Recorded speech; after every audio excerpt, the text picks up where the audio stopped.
Olá, galera, tudo bem? Vamos então agora, eu tô gravando do celular porque no notebook não tem mais espaço, tô tendo que fazer um backup aqui. E aí nós vamos fazer as gravações pausadas para poder subir com mais velocidade para o YouTube, ok? Então a gente começa hoje falando Deixa eu colocar do lado de cá, que é melhor para mim, porque aí eu mexo no computador aqui. A gente começa hoje falando da continuidade do capítulo 7. Eu cheguei a passar para vocês até a página 113, tá? O estudo de frações, falando do que é o denominador, do que é o numerador. Quem está acompanhando as aulas online está aprendendo muito mais, sem sombra de dúvida, tá? Quem não está acompanhando, eu vou estar mandando mensagem essa semana para que acompanhe, porque senão eu vou ter que tirar a aula online do quarto ano. Eu tenho sempre praticamente 6 alunos. Se tem uma turma com 11 alunos, por que o restante não está acompanhando a aula online? Quer dizer, se a nossa aula realmente fosse aula online, vocês não teriam obrigação de acompanhar? A gente faz as gravações das videoaulas, a gente pode não voltar mais tão rápido. E aí? Se decidirmos fazer das videoaulas aula online, por que a galera não está acompanhando? Eu queria saber isso aí, tá bom? No mais, vamos começar na página 114, onde tinha exercício para vocês escreverem a leitura das frações, escreverem as representações das frações. Na 115 também. Na 115 você ia pintar a parte respectiva que estava sendo pedida das figuras. Na 116, observe a quantidade de ovos e responda.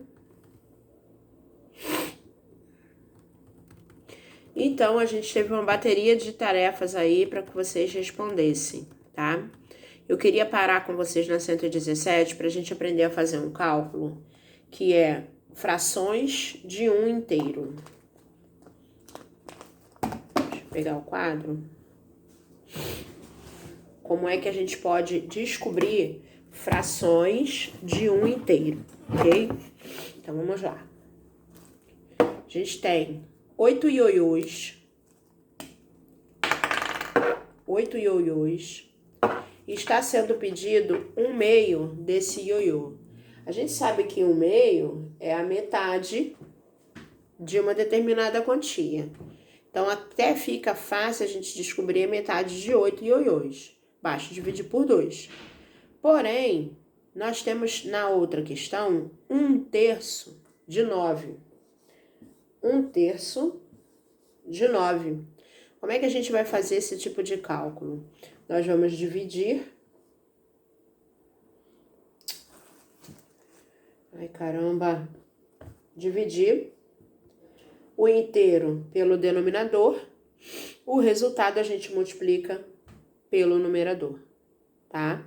Então, toda vez que a gente vai descobrir uma fração de um determinado inteiro, a gente pega essa fração, pega esse valor desse inteiro, divide pelo denominador e multiplica pelo numerador, tá bom? Então, essas questões da página 10 e 11, vocês vão conseguir fazer com mais tranquilidade. Depois a gente tem na 118 o conteúdo chamado frações na reta numerada. Vamos fazer a leitura disso aí para entender melhor como que funciona.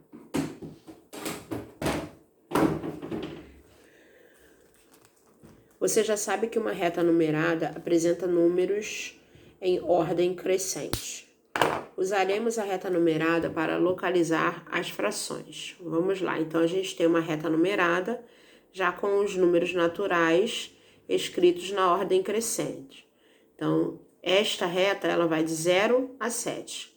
Só que aí, na letra A, pegou-se só um pedacinho da reta que vai de 0 a 1, apenas um intervalo, para trabalhar esse intervalo. Então, foi marcada uma seta no meio desse intervalo, entre o 0 e o 1, e a fração que vai representar esse intervalo nada mais é do que a metade desse valor. Então, vai ser 1/2, tá?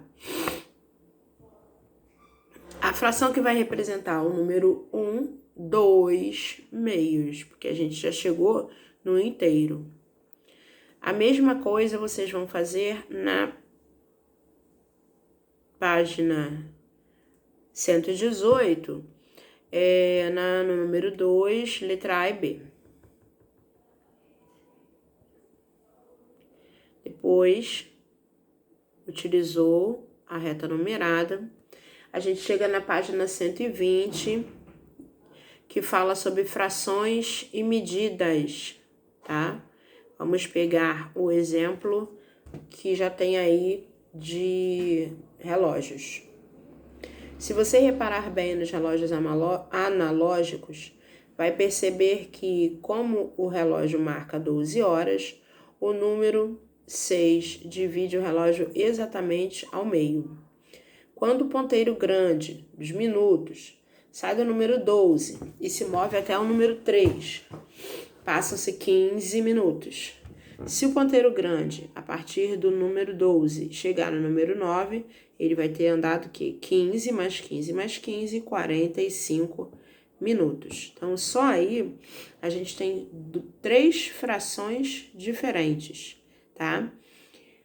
A primeira fração representa 1/2, que é a metade do que ele já andou. A segunda fração vai representar 1/4 do que ele andou. E a terceira fração vai representar 3/4 do que ele andou. Isso é fácil da gente identificar pela própria pintura da imagem. Então, aquele exemplo anterior que eu dei no quadro, vocês vão repetir o cálculo dele no número 2 e no número 3. Por exemplo, se a hora tem 60 minutos, quantos minutos há em 1/4 de hora? Eu vou pegar o inteiro, o 60, dividir pelo meu denominador, que é o 4, e multiplicar pelo meu numerador, que é 1.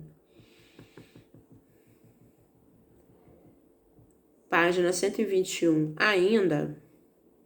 Você sabia que as pessoas costumam ficar na dúvida entre falar meio-dia e meia ou meio-dia e meio?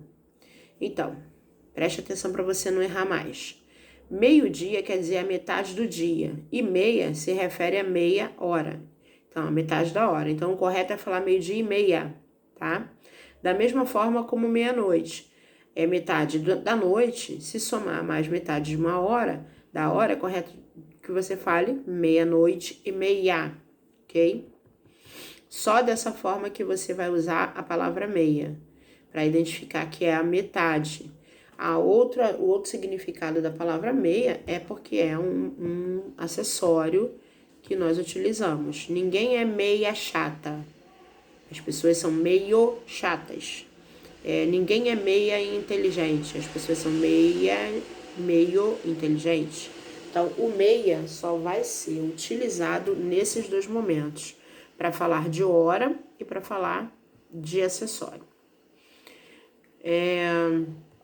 Na página...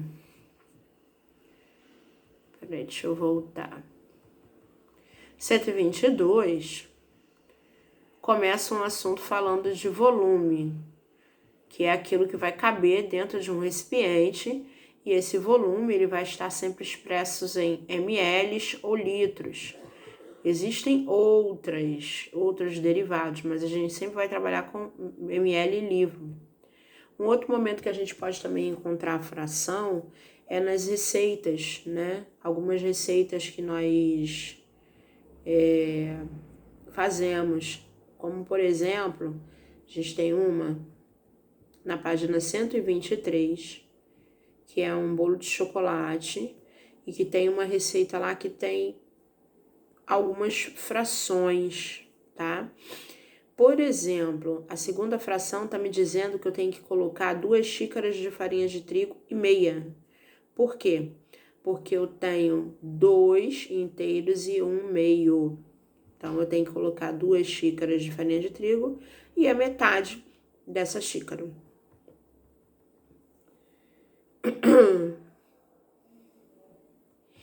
Depois que a gente passa da 123, existe um super desafio, tá? Que tá assim escrito, ó. Nina tinha 5 doces para dividir igualmente entre 4 amigos. Como ela poderia fazer essa divisão? Faz a divisão normal, que você vai perceber que vai sobrar um resto, uma divisão não exata, tá? E é onde você vai chegar no que se chama de número misto. Próximo vídeo, inclusive, eu vou falar sobre o número misto, tá bom? A mesma coisa, 1, 2 e 3 do super desafio, eu só queria que vocês fizessem as divisões para ver que está uma divisão não exata. Não precisa de chegar a um número fracionário ali naquele momento, porque eu vou falar do número misto ainda, tá bom? Antecipou uma coisa para vocês descobrirem, não é assim. Então, a gente para na 124, esse vídeo, e no próximo eu falo dos décimos e centésimos, das frações decimais e do número misto.